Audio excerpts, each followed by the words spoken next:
the reason for doing those programs. The reason for doing those programs was not to get instant success and worldwide fame. What worth that? You know, is actually to push people forward, to push our own kind forward, and say, look, we've got a story, and this is the story, and you will listen to it.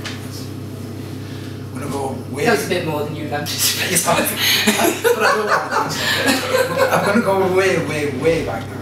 Your first gig, if you can remember it. Gaps will remember it better than I do. No, your first gig Oh. was in a club in Coventry, and you sang 10 folk songs. Oh, that! Oh, yeah. For £10, yeah, that's a quid a song, isn't it? I thought that was pretty good going. I actually put in brackets here, not bad money. Yeah. For way back then. No, not bad money for Which must have been exciting for you as a young artist.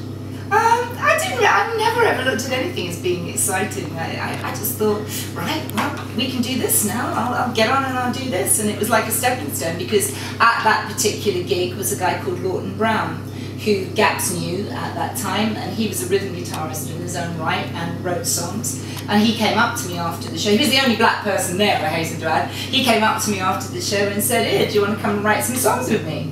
And I said, "Oh yeah." So, and I did, and you know, that was how my little story really of joining the Selcter began. Yeah. And then when you did join the Selcter, when you came about, you started recording and touring. That must have been even more exciting. Was it exciting, Gaps? Well, yes. I mean, I was saying earlier about us having Heart of 22 for 5, 6 years. Yes. So when this was launched. Do you still get as much excitement? Yeah. Oh, more. You get more. More, right? yeah. Yes. Yeah. I thought that would be the case. Yeah.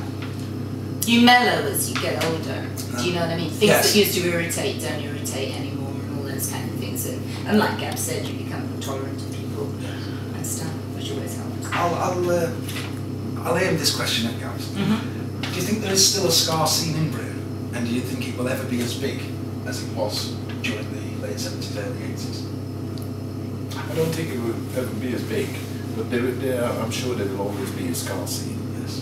You know, because we've got hardcore fans. You know, people who say they've seen us 35, 20 years ago, and it's always nice to have them say that. You know, then like we said earlier, that we've sort of hit a chord about the racism and everything. So people take notice of that, and then there's always a struggle. Then I'm sure there will be always a scarce. Right.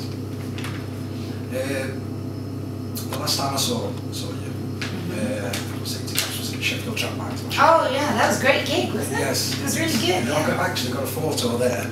All right. That I take, because I'm a photographer as well. Okay. And I had it blown up, and I will ask you later on to sign if you don't mind. Absolutely. And I've got to admit, I was impressed with the level of energy, like I said to you earlier. No one has energy like Gabs has. That you and the band displayed. The energy was outstanding. Do you draw your energy from the crowd's reaction to you? Or is every show just as full on as that, as much as you can? I think the thing to do, I mean, with any performance is to kind of stay in the moment, and what you're given is what you feed off, obviously, and vice versa. You know, sometimes you can come out on stage and I mean, it's the audience is standing there and it's a bit like, yeah, well, impress me. And you know, and it may take them a while to get kind of warmed up, but I mean, you mustn't let that throw you. No. I mean, you've always got to have that energy, and I think that people feed on that. You know, it's if you show joy in what you're doing, then other people will show joy in what you're doing. Right. It was good to see some of the older two-tone fans there that night, but also the presence of a younger generation, which I'm sure you did notice, who quite clearly were enjoying it at the time of their life. Do you see another movement like that again?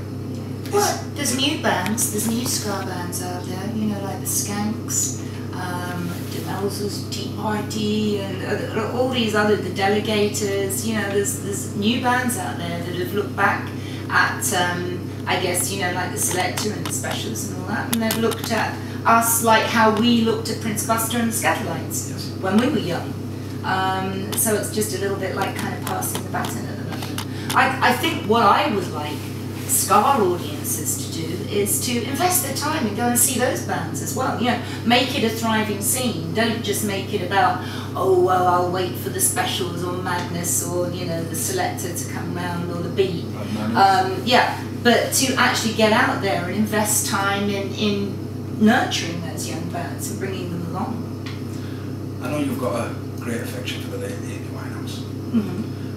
Have you ever thought of recording any of her tracks other than Back to Life? No, I think things should be left as is now. You know, I mean, the legacy is entirely hers, and it's just a tragedy that what happened happened. Yes, right. And speaking of covers, you've recorded, performed quite a few classic songs over the years.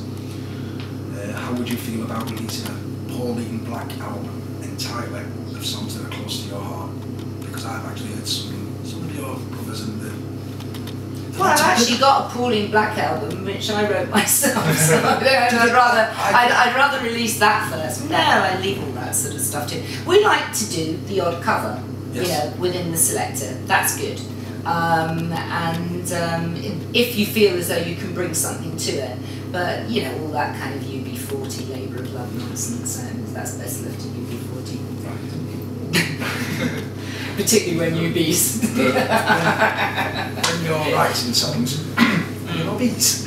Who's a bees? No, I said particularly when UBs. Oh, sorry. October. Yeah, October. 23rd. 23rd, yes, you did it. Yes, I do.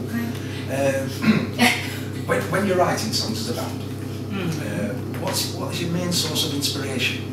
Do the songs come from your own personal experiences? Life, you know, what you see around you, isn't it? Yeah, and sometimes it depends on the type of the song. You know, we try to incorporate the